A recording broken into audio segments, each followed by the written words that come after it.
ஆமாமுதா, நானேதான். அமுதா, நேற்று மாலை உன்னை எதிர்பார்த்து காத்திருந்து ஏமாந்தேன். உங்களை சந்திக்க முடியாமல் சூழ்நிலை என்னை தடுத்து விட்டது. அதனால் நான் பட்ட துன்பம் எல்லையற்றது. அமுதா, உன் தோழி வாயிலாக எல்லாவற்றையும் கேள்விப்பட்டேன். உன்னை காண வேண்டும் என்ற கட்டுக்கடங்காத ஆவல் காவலையும் மீறி என்னை இங்கே இழுத்து வந்து விட்டது. யாராவது பார்த்து விட்டா உங்களுக்கு தானே ஆபத்து? இல்லை, பார்ப்பவர்களுக்குத்தான் ஆபத்து.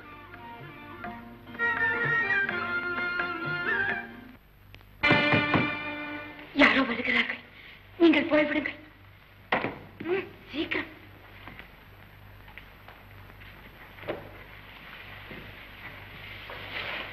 இன்றிரவு முதல் ஜாமத்தில் மறுபடியும் வருவேன். விடியமைக்காமல் வழி நோக்கி காத்திருப்பேன்.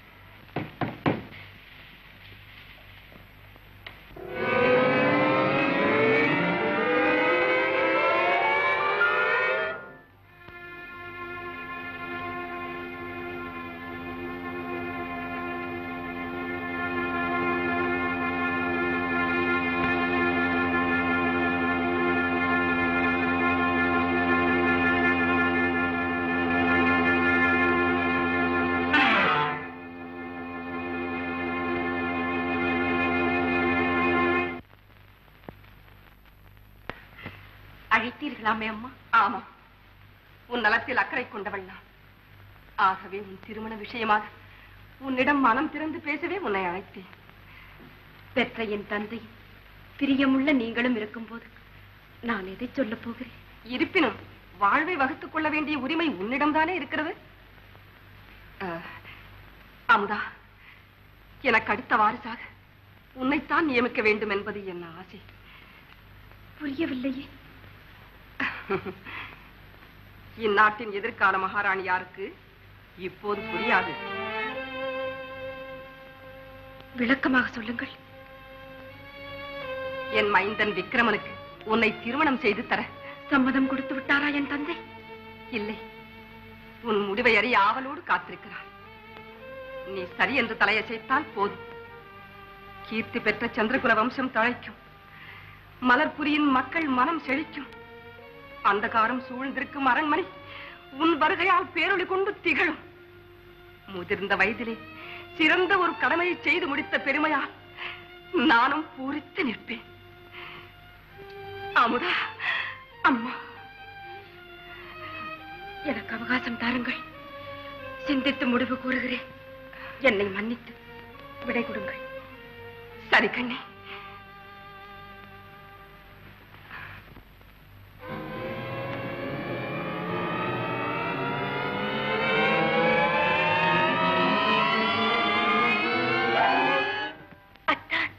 அமுதா, எங்கே நீங்கள் வராமல் இருந்து விடுவீர்களோ என்று நினைத்தேன். அமுதா, புதுமலரின் நறுமணத்தை தாங்கி வரும் தென்றலும் பூரிக்கும் பொன்னிறத்தை தூவி வரும் தேன்னிலவும் அள்ளி அள்ளி தருகின்ற கொள்ள இன்பம் அத்தனையும் தள்ளி விடுவேனா, தவற விடுவேனா? அத்தா, என் இதயத்தில் நீங்கள் ஏற்றி வைத்த காதல் ஜோதி என்றும் அணியாதே. சொல்லுங்கள் அத்தா, சொல்லுங்கள். அமுதா, என் மீது உனக்கு ஏன் இத்தனை சந்தேகம்? இல்லையத்தா, உங்களுக்கு அர்ப்பணித்த என் உள்ளத்தை இந்நாட்டு மன்னனுக்கு உரிமையாக்க வேண்டுமா? சொன்னது யார்? சொல்லமுதா, சந்தித்து விட்டு வருகிறேன். சொல்லமுதா. வேண்டாம், என்னை இந்த சிறையிலிருந்து மீட்டுச் சென்று உங்கள் இதய சிறையிலே பூட்டிவிடுங்கள். அது போதும். அன்பே, சீக்கிரம் மீட்டுச் செல்கிறேன் என் காதல் ராஜ்யத்தின் ராணியாக முடிசூட்ட. அத்தா. அமுதா, தூய்மையான உன் வதனத்தில் துன்பத்தின் நிழலே இனி படியக்கூடாது, தெரியுமா? என்றால் போதுமா? இதழோரம் மலர்கின்ற இளநகையை காணோமே. ஐயா, என்ன மந்திரி மகளோட அந்த புறத்துல யாரோ அந்நியன் பூந்துட்டாங்க. பூபதி, உடனே நமது ஆட்களோடு சென்று அவனை கைது செய். அமுதா, பேசு கண்ணே, பேசு. பிரேமை வெள்ளத்திலே மூழ்கிவிட்ட எனக்கு பேசும் சக்தியே தத்தான். அமுதா, தேனூரும் மலர்களை நான் ஸ்பரிசித்ததில்லை. தென்றல் காற்றையும் நான் தழுவியதில்லை. மோகன கீதத்திலே நான் மெய்மறந்ததில்லை. வானத்திலே ஜொலிக்கும் வைர தாரகைகளின் அழகை கூட நான் ரசித்ததில்லை. ஆனால் இன்று அத்தனை உன்னிடத்திலே பூரணமாக பொலிவிட்டிருப்பதைக் கண்டு பூரிக்கிறேன்.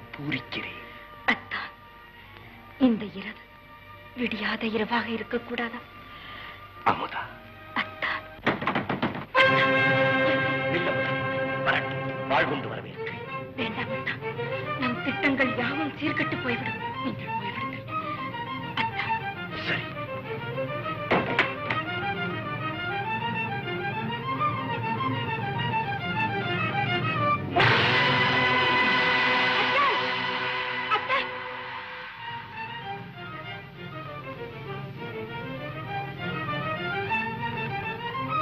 இருங்கள்.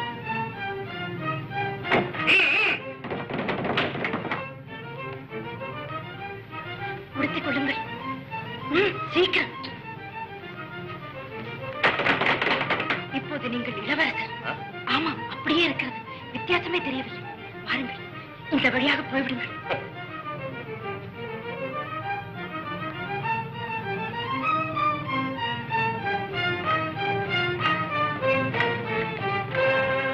இந்த நேரத்தில் இங்கு ஏன் வந்தீர்கள்? அந்த புறத்தில் எவனோ அந்நியன் புகுந்து விட்டானாம். தேடி பிடிக்கும்படி தளபதியின் உத்தரவு.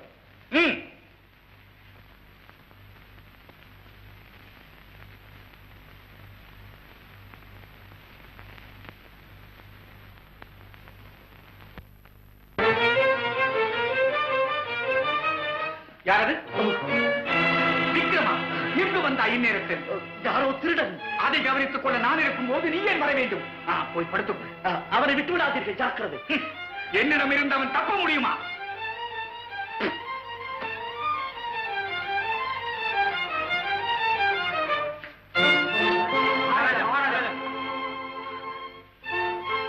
அந்த பக்கம் பாருங்க.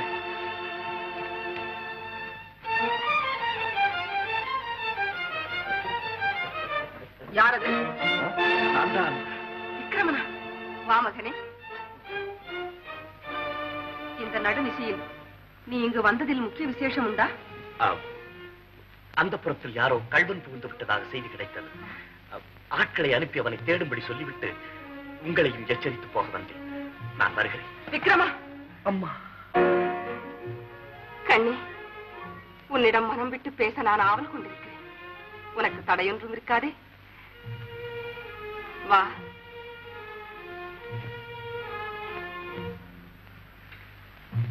உட்கார்.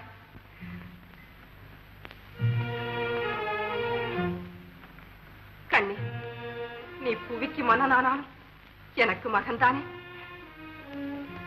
அப்படியானால் உரிமையோடு கேட்கிறேன், என் வேண்டுகோளை நிறைவேற்றுவதாக நீ எனக்கு சத்தியம் செய்து தருவாயா? வேண்டுகோள்? சத்தியம்? ஆம் மகனே, உன் மணிமுடி நிலைக்க வேண்டும், மலர்புரி செழிக்க வேண்டும், என் மனம் குளிர வேண்டும். அதற்காகத்தான் நீ வேண்டுகோள். அம்மா, தாங்கள் என்னை தவறாக அர்த்தம் செய்து கொண்டு ஏதேதோ பேசுகிறீர்கள். இதற்கு நான் என்ன பதில் சொல்வதென்றே எனக்கு விளங்கவில்லை. விக்ரமா, உன்னை பற்றி பிறர் குறை சொல்லி இருந்தால் நான் நம்பி இருக்க மாட்டேன். ஆனால் அன்று நான் உன் மாளிகைக்கு வந்தபோது நீ இருந்த நிலை கண்டு என் இதயம் பிடித்து பெற்ற வயிறு பற்றி எரிந்தது. என் ஆறுயிர் செல்வன் அடியோடு நாசமாகி விட்டானே என்று என் அந்தராத்மா அலறியது. விம்மி விம்மி அழுதேன். அம்மா, மன்னித்து விடுங்கள். நான் விக்ரமா, என் செல்வமே, நீ உத்தமனாக எல்லோருக்கும் நல்லவனாக இருக்க வேண்டும் கண்ணே.